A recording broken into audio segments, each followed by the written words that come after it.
Hi everybody, we are back. So I'm going to pick up right where I left off in the first half of this video. Now, I was explaining how to set up the topic sentence, then the transition sentence, and then we started writing out that first logos-based critique. So I was trying to just give some context to just actually explain what he's trying to do here, what he's actually saying with this support. So what I said was, Lau tries to prove that unions hurt wages by referring to two sets of statistics. The first set shows wages decreasing from 1994 to 2004. The second set of statistics shows unions and union activity increasing in the same period. Law interprets these statistics to mean that unions hurt wages through this period. So again, a little bit of space there just to actually explain what the evidence is, because if we just say, oh, he uses statistics, it won't be clear to our reader. So now that I've set it up, though, I can really get into explaining clearly in my own words why what he has done doesn't make sense, just as I suggested to you before. So this was the graph, remember? He was saying that the increase in the wages, the increase in unionization caused the decrease in wages. I said that's baloney. So here's how I've explained it. However, he never explains how or why unions fighting to increase wages would actually cause them to decrease. The more logical and historically accurate interpretation would be the opposite. Businesses want to increase profit. Throughout the 90s and 2000s, throughout the 90s and 2000s, corporations managed to increase profits for CEO and investors, as the historical record shows. They accomplished this by downsizing, reducing wages, and turning protected salaried jobs into unprotected contract jobs with no benefits. Workers responded to this threat by joining unions that would fight for their livelihood. In other words, historical trends and simple logic suggest that decreasing wages caused unionization and not the other way around. So that was the logos critique. Now there was two that I was going to do.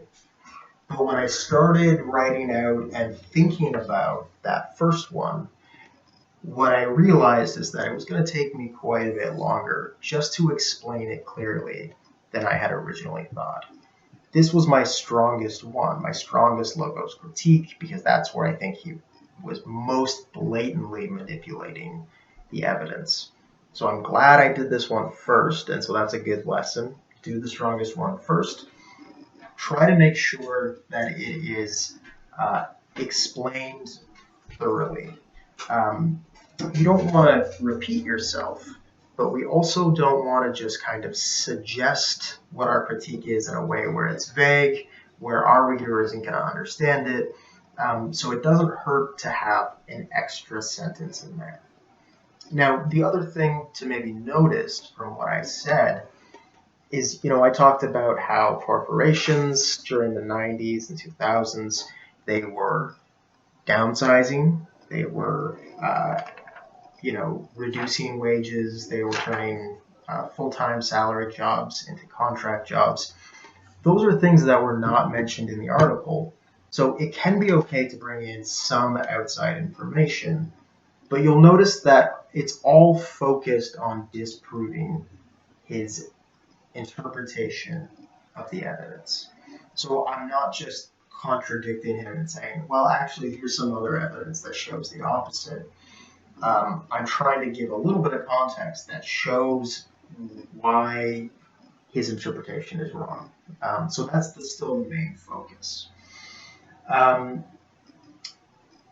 Once I have that done, right now I've got a big chunk of logos in my paragraph. And so we want what I call the secondary support, and that can be pathos or ethos. Now, in this case, I could have done ethos because this was published in the Financial Times, and so I could have talked about how they have an obvious ideological point of view that is pro-business, pro-finance, but I decided to go with pathos because that stays a bit more focused on this author, his writing, and in this case I thought it would be a little bit stronger. So here's what I've written for that little pathos critique. I said, since he cannot seem to find real evidence that unions hurt wages, he relies on emotionally manipulative name-calling, suggesting that big labor is fear-mongering. He suggests that big labor is fear-mongering. In reality, it is Matthew Lau himself who is fear-mongering. The term big labor is a reference to various greedy and exploitative industries such as big tobacco and big oil, but it's unclear how these things are similar. After all, the official goal of tobacco companies is to create profits by selling what we know is a poison. The goal of unions, on the other hand, is to help workers receive a larger share of their company's income.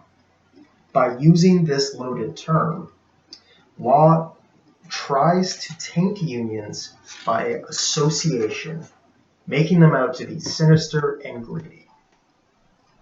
So there, I've given my little pathos, and I focused on just two terms that he used. He said that big union was fear-mongering, and so I really focused mostly on the big union part and how he's trying to make us feel this association with things that we don't trust, things we know are kind of bad, like big tobacco and big oil. That's a pathos-based strategy. So I tried to explain that pretty clearly. Again, we want to actually say what the interpretation is. We don't want to just sort of take the reader close to it and then drop them. We want to bring them all the way there. So don't be afraid to give a little extra explanation to make it completely clear. Now, the final thing we need to have is a concluding sentence, and that's where we can state our own point of view on the subject, our own belief, our own interpretation, but we want it to be in direct contrast to whatever the author was saying.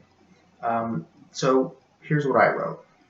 Ultimately, unions may not always be perfect. They have not always succeeded in protecting workers from profit-motivated employers.